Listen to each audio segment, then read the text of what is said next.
मोहम्मद सल्लल्लाहु अलैहि वसल्लम उस वक्त मोहम्मद सल्लल्लाहु अलैहि वसल्लम की उम्र 1.5 महीना थी।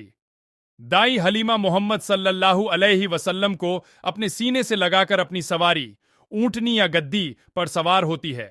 यह सवारी इतनी कमजोर थी कि आते वक्त ऐसा लगा रहा था कि चल नहीं पाएगी, थक कर चूर हो जाया करती थी।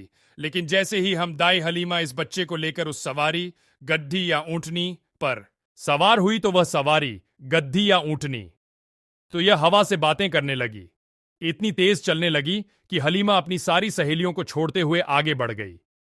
हलीमा की सहेलियां चीख कर कहने लगी कि ए हलीमा, जरा रुक जा, मुझे भी तो अपने पास आने दे, मुझे भी तो अपने साथ ले चल, तू हमसे आगे जा रही है। अरे तेरी वजह से हम आते वक्त अपनी सवारी रोक दिया करते थे और तू अब रुकने का नाम नहीं ले रही है क्या? ये तेरी वही सवारी है जिस पर तू बैठकर आई थी?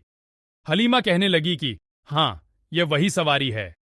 हलीमा की सहेलियां ने कहा कि यह तो पहले बहुत ही कमजोर थी और अब कैसे इतनी मजबूत हो गई है और इतनी तेज चल रही है।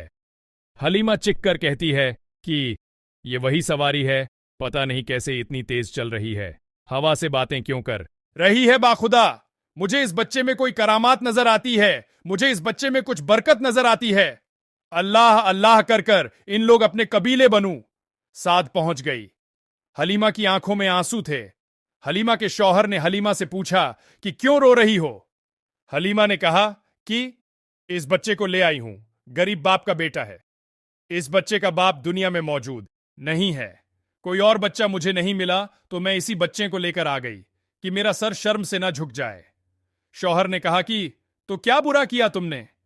हलीमा ने कहा कि बुरा तो नहीं किया, लेकिन सोच रही कि ले तो आई हूं, लेकिन खिलाऊंगी क्या? एक ही बकरी है और वह भी बहुत कम दूध देती है। उस बकरी का दूध मेरी बच्ची को पूरा नहीं हो पाता है कि मेरी बेटी भी कभी कभी भूखी रह जाती है। अब तो मेरे 2 बच्चे हो गए हैं, अब मैं दोनों बच्चों को कैसे दूध पिला पाऊंगी? हलीमा के शौहर ने जवाब दिया कि अब तो हमारे 2 बच्चे हैं, अब हम अपनी बच्ची का पेट भरें और एक बच्चे को भूखा रखे हैं तो यह सही नहीं होगा। हलीमा, ऊपर वाले पर भरोसा रखो, यह बच्चा दिया है तो इंतजाम भी करेगा। दोनों बच्चों को थोड़ा थोड़ा दूध पिलाते हैं। हलीमा बर्तन लेकर आई और बच्चे को शौहर की गोद में दे दिया। हलीमा बर्तन लेकर के बकरी के पास जाती है और जैसे ही बकरी को खड़ा किया और दूध निकालना शुरू किया तो बकरी ने ऐसे दूध देना शुरू कर दिया जैसे दूध की बारिश हो रही है और फौरन बर्तन भर जाता है। हलीमा बर्तन भरा हुआ देखकर हैरान हो जाती है और अपने शौहर का मुंह देखती है। शौहर भी उस बच्चे को देखता है तो हलीमा चिक कर कहती है कि ए मेरे शौहर, मैंने इस बच्चे को लाकर कोई गलती नहीं की है। इस बच्चे में कोई बरकत है। मेरी बकरी थोड़ा सा दूध देती थी, लेकिन आज तो बर्तन भर गया है, फिर भी दूध कम नहीं हुआ है। मैंने कोई बरकत वाले बच्चे को अपने घर में जगह दी है। आप उस घर में पलना शुरू हो जाते हैं।